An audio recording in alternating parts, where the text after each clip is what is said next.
Đầu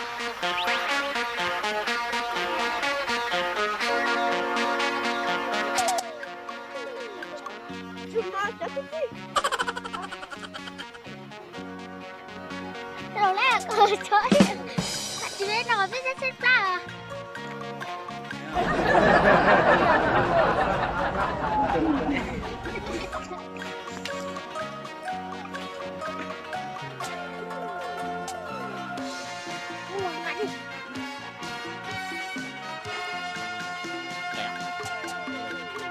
Sao sao?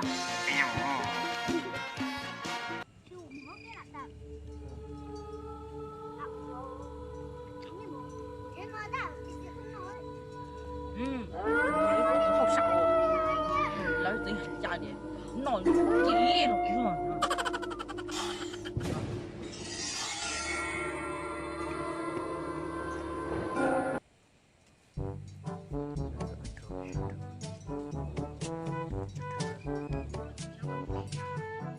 Jangan di tanah. Hei, Lola. Sudah.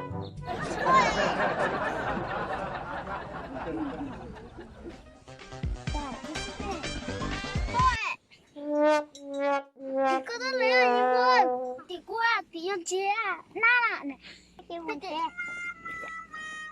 cho sẵn nó câu nó cho rau anh nhớ thăm một cục bao thăm một cục nắng cay với thăm một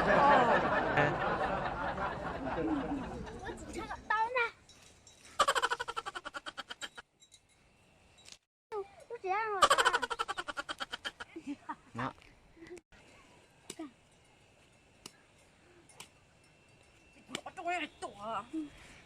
dân bố nó sẽ ha cái to gì nó cái từ xưa tụi con đã nói thôi đó đi vô xã chỉ một câu à nói chị tụi nói tịch cao coi chị rồi đó Oli tao sẽ trâu tao nói sợ cái từ xưa tụi con đi lại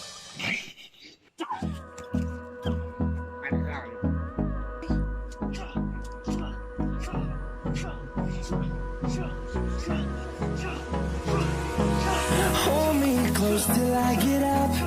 Time is barely on our side. cái gì hô cái chỉ bộ mua đi một đứa nhau đi rồi mua con rau tàu luôn đây ui cháu cũng phải tại nó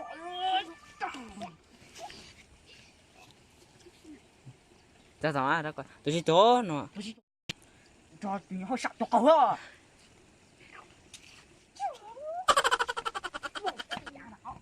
bác gọi tao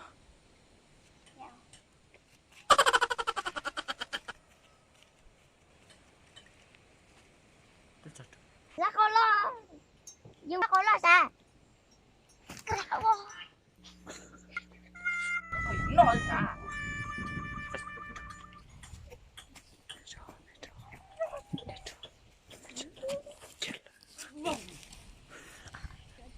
cả thầy tao biết chủ rồi vừa nó tôi thì thầy rồi rồi nó rồi thì tôi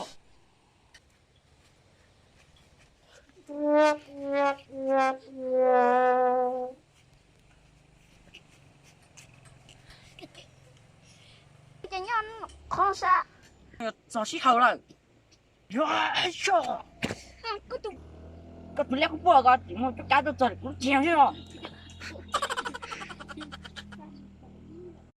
đã lúc thằng con sẽ hành được cùng chết lọ có cả tôi mà chỉ có sợ ảo thằng đây là xin rồi sợ đi đâu cơ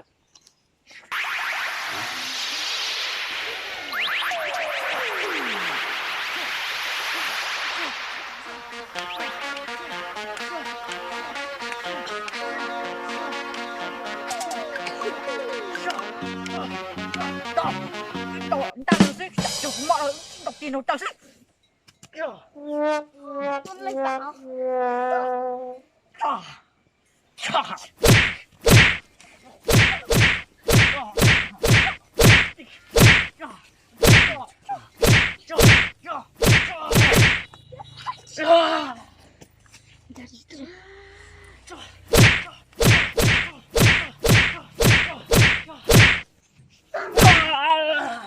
tôi mẹ ơi 了呀，压力大了呀。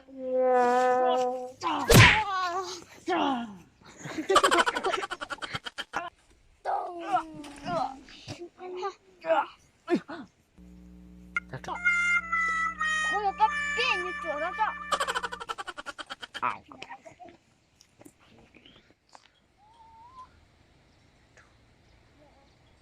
tụi đó như vậy mới biết nó cái nó tiêu nhớ lên đó là chỉ sắp xếp vào trong đi